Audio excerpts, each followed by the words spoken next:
Halo guys, jadi selamat datang di video gua yang selanjutnya. Jadi di sini gua mau bahas taktik yang udah gua pakai selama beberapa bulan di football 2026. Jadi saya di atas kertas ya memakai formasi 4-2-2-2 dengan posisi seperti ini. Nanti untuk screenshotan squad gua nanti gue taruh di video. Nah, untuk pemain-pemain yang gue pakai yaitu seperti di kiper ada David Raya, 2 back ada Justin Hubner dan juga Pacho yang memiliki tipe permain yang berbeda. Si Hubner itu lebih ke membangun serangan dan si Pacho lebih ke perusak. Nah, untuk back sayap biasanya gue pakai dua tipe yang sama, yaitu back sayap finisher. Untuk dua gelandang tengah ya, dua gelandang tengah belakang ini nomor 6 dan nomor 8 gue pakai di posisi nomor 6 itu Ricard dan di posisi ke-8 itu Lampard. Karena untuk tipe permainnya juga berbeda. Untuk Lampard itu sebagai pemburu celah dan untuk Ricard itu sebagai orkestrator. Nah, untuk Ricard itu saya biasanya instruksikan untuk lebih ke lini dalam untuk membantu pertahanan jika tim lawan itu menyerang. Jadi kalau pertahanan itu jadinya 5 back. Untuk 2 AMF yang saya pakai itu di nomor 7 ada Lajkovic dan di nomor 10 itu ada Raul. Nah, untuk 2 striker saya menggunakan Ronaldo dan juga Mbappe.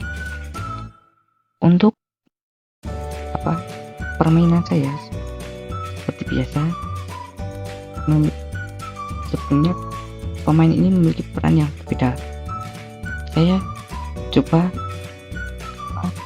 menginformasi kalau instruksi saya mau menginformasikan instruksi pemain yang saya pakai di football. Untuk Ricard ini sebagai lini dalam. Untuk Mbappe saya instruksikan sebagai serangan balik. Nah, jadi serangan baliknya itu nanti bisa ke Mbappe karena si Mbappe mempunyai kecepatan yang di atas 90 ya, sekitar 90-an lebih. Untuk Ronaldo saya instruksikan sebagai jangkar karena dia memburu gol. Nah, kalau kita coba serang dari belakang ini ya, kita coba serang dari belakang, ini agak mundur.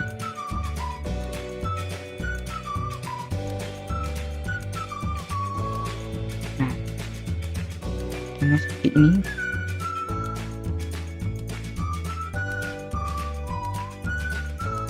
nah, kalau saya umpan ini langsung ke jauh, bola dari David Raya langsung ke Mbappe atau ke Ronaldo, kemungkinan untuk sundulan atau duel udara itu bisa saja menang, bisa saja enggak, karena tergantung kedua back lawan. Kalau kedua back lawan tinggi, otomatis bisa menang, bisa enggak. Nah, jadi biasanya saya lebih umpan ke si Justin Hubner karena Hubner sebagai pembangun serangan, jadi dia memiliki kelebihan yaitu umpan-umpan yang cukup akurat. Di umpan pendek atau umpan jauh ya cukup bagus juga. Terus biasanya umpan ke Lajkovic, ke Lajkovic dulu atau ke si Ricard. Nah, kalau umpan ke Lajkovic otomatis Ronaldo bisa lebih mendekat lagi nih. mendekat untuk lompat bisa ke depan untuk memburu celah kosong yang ada di lini tengah. Biasanya si Lampard ini dia lebih pergerakannya lebih dulu dari gelandang nomor 6 dari lawan.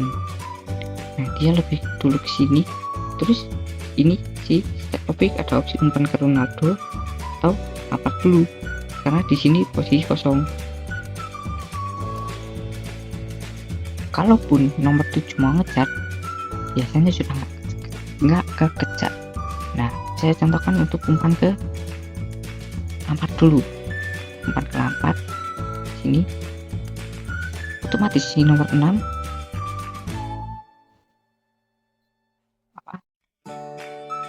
mengejar atau menempel si Lampard ini. Nomor 10 ini si Raul ditempel oleh nomor 10, nomor 11 si Mbappe biasanya ditempel oleh si bek lawan. Nah,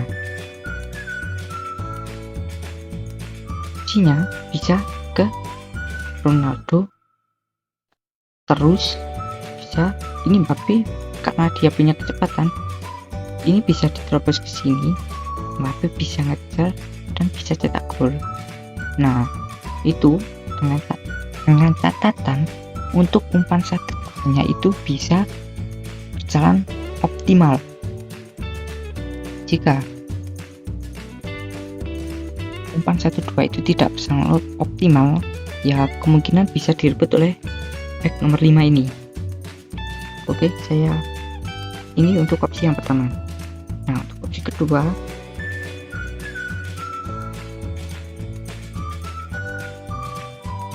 yang kedua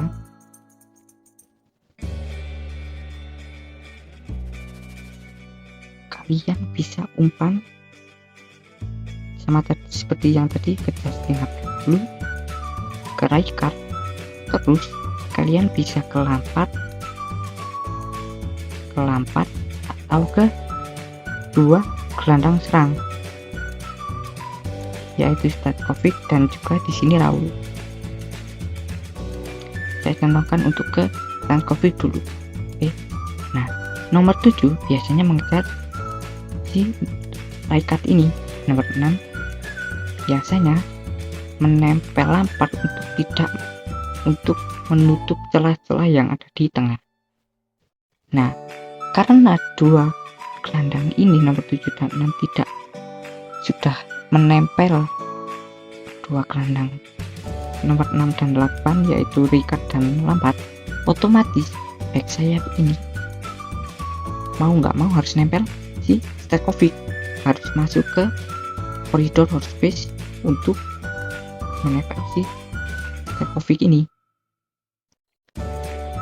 Nah, opsinya kalian bisa suruh ini back kiri ini untuk lebih ke depan lagi, Guardiola ya, yang kalau di sebelah saya Guardiola untuk bisa menjadi opsi umpan yang lebih banyak. Nah, jika si Guardiola ini sudah ke depan, si Stokovic ini bisa umpan terus ke Guardiola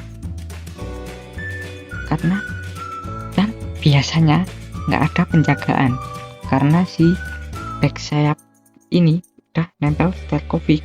Otomatis kalau dia mau ngejar udah telat banget, terus telat lari. Nah, biasanya ini ada dua kemungkinan, kalau nggak nomor 5 ini ngejar atau ya ini ngejar, atau bisa jadi ini hanya menutup ruang yang ada di sekitar sini karena si Guardiola ini tidak bisa melakukan crossing. Nah, jika si Guardiola ini dipepet di nomor 5 ini mengejar, otomatis si Ronaldo ini kosong. Kalaupun ini nomor 2 ini mau menempel Ronaldo, sudah telat Kalaupun tidak telat mendapat Ronaldo, stat Covid kosong di sini. Nah, jadi kalian bisa open ke Ronaldo dan cetak gol. Nah, kalau si nomor 2 ini menempel Ronaldo, kalian bisa oper ke stat Covid ke sini, propose, dan bisa tendangan jarak jauh. Karena stat Covid punya kelebihan tendangan jarak jauh. Nah, itu yang gua pakai. Dan kalau misal ini dari tim lawan menyerang, kalau di sini udah 2 backside ini depan terus telat mundur, biasanya ciri card ini membantu pertahanan, karena saya instruksikan sebagai pemain instruksikan sebagai lini dalam, jadi ada 3 back yang siap untuk mengcover. Jadi ciri card ini bisa mengcover 2 back sayap ini. Nah, seperti itu. Nah, jadi seperti itu saja yang mungkin video kali ini, dan jika kalian bertanya aplikasi taktikal apa yang saya pakai, bisa komen aja, nanti saya akan balas komen kalian di kolom komentar ya. Nanti saya akan balas komen aplikasi apa yang saya pakai untuk bisa mensimulasikan taktik ini dengan masih belajar juga, jadi belum bisa maksimal. Dan jangan lupa untuk like, komen, dan subscribe untuk bisa tembus ke 50 subscriber. Dan nanti jika sudah 50 subscriber, insya Allah saya akan live dan bisa review akun ibu kalian, bisa mabar juga, dan bisa sharing-sharing. Terima kasih dan sampai jumpa.